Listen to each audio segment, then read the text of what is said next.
Ware Wendell with Texas Watch against Senate Bill 39. For over 25 years, our nonpartisan nonprofit has advocated for safety and accountability in our state.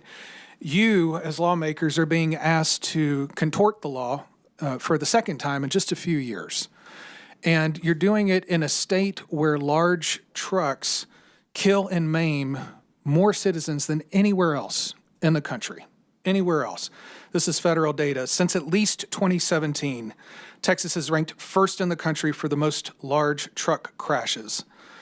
Since the bill was passed in 2021, the trucking industry has taken over 3,200 lives in Texas. They've injured over 45,000 Texans. When you put this in context, that's about double California, about triple Florida, other large states. There is a safety crisis on our roads. The problem with the legislation is there are no safety reforms in it at all. The complaints are about insurance premiums. There are no insurance reforms in the bill at all. We know that Texans across many lines, and y'all see me testify on this often, are suffering higher insurance rates. We need prior approval. But the industry, the property casualty industry, has been over-reserving. They've been hoarding cash. They've doubled their reserves since 2004 and jacking up our rates. So we need safety reforms. We need insurance reforms. We don't need more tort reforms. We've had 4 decades of it, and it's only helping the insurance companies, and it's only punishing the innocent. The jury deserves the whole truth, nothing but the truth. They deserve it up front. I ask you not to hide the ball. And Mr. Chairman, I will close on this. I have just a few seconds. I appreciate you being here throughout the entire hearing. Many of your colleagues were not able to hear from the families. It's been our privilege to work with many of the families today. I would ask you as a matter of honor to please share with them what you have heard, because it is the most heartbreaking testimony. My name's Ware Wendell. I'm the Executive Director of Texas Watch. For over 25 years, we've advocated for safety and accountability in our state. I'd like to start my testimony by thanking each of you who have stayed to hear the families tonight. It has been a long day for them, and I am in awe of their courage, and we have walked with them on this journey.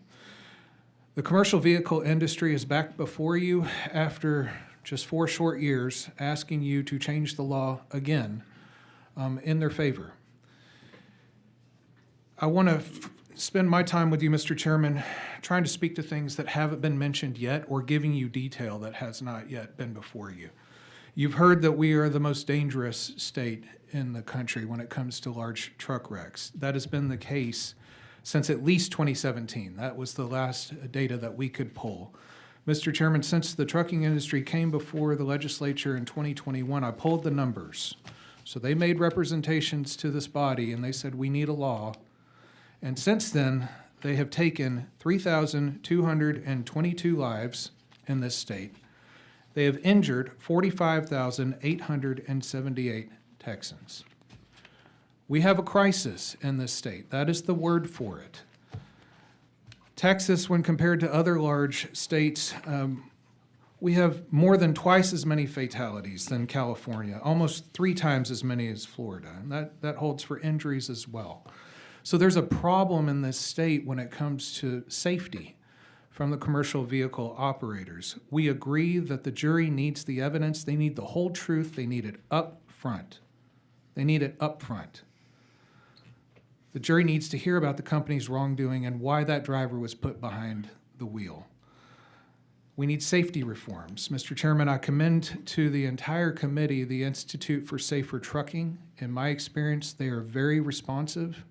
They have a list of needed safety reforms. You received some earlier, and I will get that to Cassidy so that can be circulated to the entire committee. But it's things like speed limiters, auto emergency braking, underride protection. We can look at our weigh stations and our inspections in this state as well. So there are things that we can do to save these lives so that we don't put more families in this kind of pain. I will answer questions about the insurance profits. Mr. Chairman, Vice Chair Johnson heard a lot from me last session. You know I work on that issue a lot. I can answer those questions for you if you want to ask the questions. I will tell you that the industry has been over-reserving since at least 2004. So they're raising rates, and then they're sitting on a pile of cash. And it's hard for the policyholders, and we're seeing that across many lines. Where I need you to wrap up. It's been 2 minutes, but we can come back around and ask questions. Thank you. I will just say, I know each of you, in summary, I know each of you are under stress right now and under pressure from the lobby. And I would ask you to stand with the families and not the companies who have harmed them. Thank you.